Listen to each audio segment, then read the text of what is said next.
it is a symbiotic relationship, but don't misunderstand. The leverage, the power is all on the side of the distribution channel owner.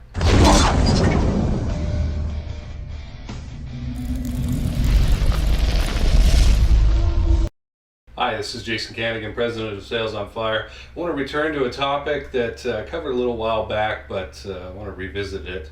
And it was a really informal video. I was outside, there was some road noise and that. But let's talk about the importance of distribution channels. And you may be thinking, well, I'm just a small business owner, a one-man band, one-woman band. What the hell do I need with a distribution channel? Well, the fact is you do need one if you want to quickly grow your business.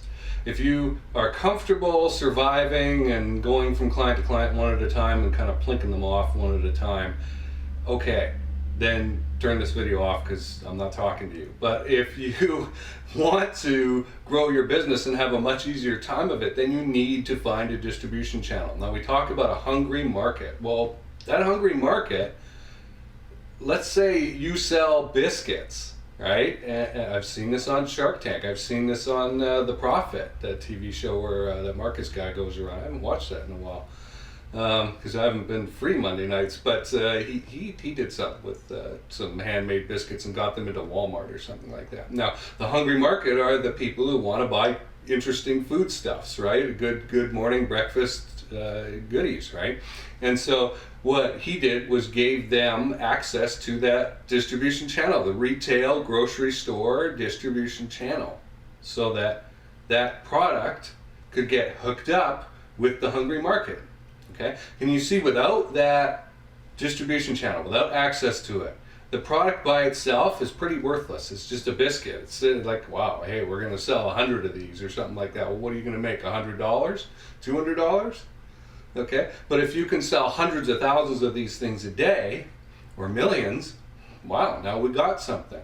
Okay, and that distribution channel is just sitting there. Walmart, let's say, right? All those stores. It's just sitting there, waiting for products to be plugged into it. So I'm not saying the products are totally without value. I mean, the system needs them, right? It kind of needs them, just like radio shows need guests, right? Without guests, there's no content. Without products flowing through the distribution channel, there's no content to create value with in there. So it is a symbiotic relationship, but don't misunderstand. The leverage, the power is all on the side of the distribution channel owner. Okay? Now, let's say you're a copywriter. What do? A lot of people go to a group on Facebook called the Cult of Copy Job Board, and they run around in there and they undercut each other and devalue each other to the point where I don't participate much in there anymore. And that is an example of a distribution channel. Colin Terrio, the group owner, doesn't go in there much. He's created that group though, and he's created the distribution channel, and he owns it, and he can kick people out, he can turn things on, he can turn things off, he can put his own authority and products in there if he wants for sale, right? And so he has that. Now Facebook is the ultimate owner, but Colin runs the group, and so he at this moment has access to that. Now if he wanted, he could probably take that group, and maybe even has, and move it to a private forum or an email list or something like that, right? I know he's put out a newsletter with the writers' names in it, so, listings for a while.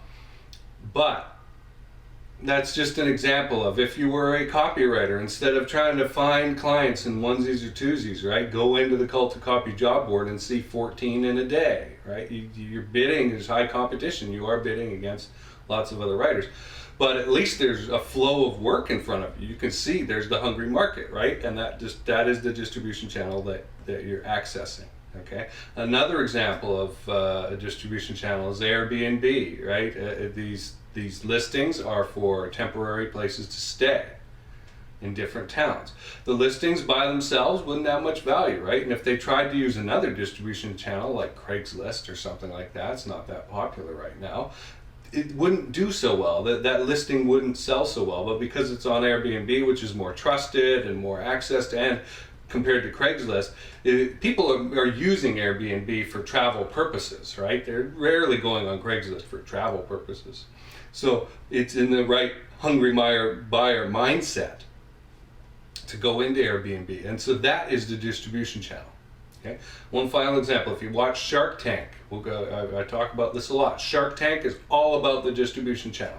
The sharks don't care about the individual product so much. What they care about is how well that product or service fits into their distribution channel that they've got. That's why you see Damon go, no, this isn't a fit for me, because it's not in the retail clothing space, let's say, right? Which he's comfortable with.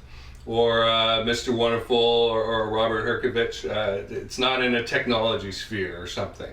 Or in Mark Cuban's case, you watch him, he gets upset about, he's a lot older than you think too. You should look up how old he is. he's not a spring chicken anymore. He's done very well keeping his features. But he has this thing against utility patents that he just hates, right? And it just fires him up. He gets so mad about utility patents and that. And so how they're measuring, they're assessing in their heads, how well is this this is going to fit into my distribution channel. And the one who's a perfect example, of course, is the lady who runs QVC, right? She's got that home shopping channel.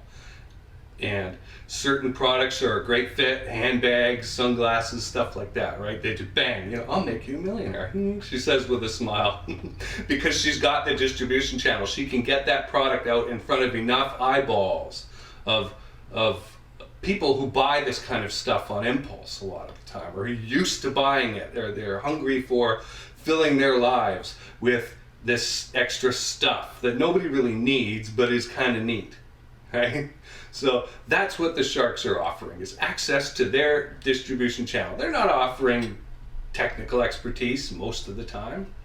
That's really not where their huge value is. Their big leverage comes from the distribution channels that they have access to. And Mr. Wonderful will say, the buyers at Walmart and the head offices and all that out west on the West Coast, right? I can make a couple calls and get you in there and that, because he knows who to call and he has credibility with that distribution channel manager. Okay, so it doesn't matter. I hope I've demonstrated through the process of this video and talking to you, it does not matter how big or small your business, your individual business is, you still need to be thinking about access to a distribution channel. In fact, before you pick a product or service to offer, I would encourage you to look around and identify and assess different distribution channels that you personally have access to. Some will be easier to access, some will be hard.